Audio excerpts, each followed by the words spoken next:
Si menantu yang masih mempesona untuk mendapatkan bagian lebih banyak dari harta keluarga. Bahkan dengan sengaja menggunakan pesona untuk merayu mertua. Dan mertua pun tidak menolak, hanya menghindar dan meminta menantu perempuan untuk mandi terlebih dahulu. Kemudian dia menceritakan hal ini kepada anaknya.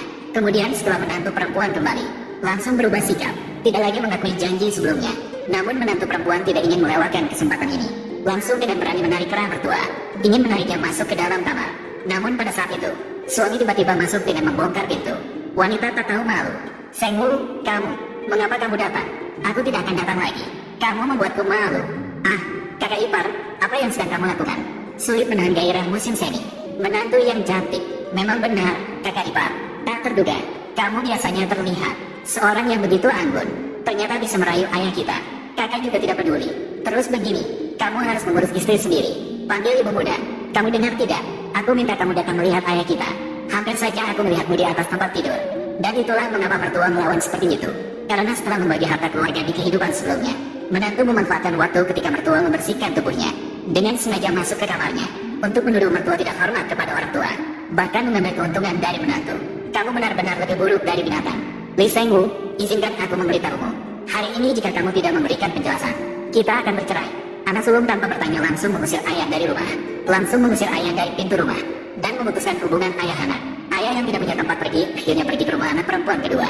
Namun anak perempuan kedua adalah orang yang tergila-gila pada cinta. Karena pacar ke-500-nya tidak suka dengan ayah, dia pun membawa ayahnya ke ruang bawah tanah, dan hidup bersama babi peliharaannya, dan tidak memberinya makanan atau minuman. Ayahnya menangis karena lapar, mengganggu semangat pacarnya. Maka keesokan harinya, di bawah ancaman tidur terpisah dari pacarnya, putri kedua membawa ayahnya ke rumah putra ketiga. Namun tak seorang pun menyangka, putra ketiga justru bertindak tidak seperti biasanya. Tidak hanya tidak mengeluh tentang ayah tua, tapi juga memasak sendiri, membuat hidangan lezat untuk ayahnya. Ternyata dia berhutang dengan bunga tinggi, ingin membayar premi asuransi kecelakaan pribadi yang tinggi untuk ayahnya terlebih dahulu, lalu membunuh ayahnya dan menyamar sebagai kematian tidak disengaja. Dengan demikian bisa mendapatkan kompensasi besar. Maka setelah dia berhasil menipu ayahnya untuk membeli asuransi, dia membawanya ke atap. Namun putra ketiga baru saja hendak bertindak, anak sulung dan dua anak perempuan datang. Mereka mendengar rencana penipuan asuransi dari anak ketiga, langsung ingin ikut campur. Kemudian mereka bersama-sama menggunakan tali, menggantung ayah di luar gedung tinggi. Kemudian mereka melihat lilin perlahan-lahan membakar tali. Saat-saat penting, anak bungsu yang tidak disukai ayah tiba-tiba datang, menangkap tali yang sudah terbakar. Pergi. Jangan mendekat, aku tidak ingin diselamatkan olehmu. Ayah, percayalah padaku. Aku bisa. Pergi, ini jebakan. Mereka ingin menjebakmu. Pergi. Ayah.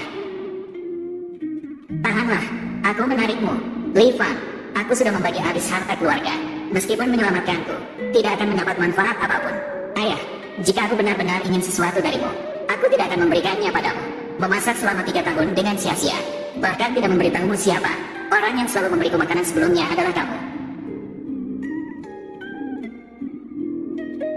Ah, dahulu kaya raya di Provinsi Selatan, sekarang tiba-tiba menjadi seperti ini. Setengah bodoh tapi tidak bodoh. Untungnya dia memiliki seorang putra yang taat, mengirim makanan setiap hari. Kalau tidak begitu, mungkin sulit untuk bertahan hidup. Jadi begitulah.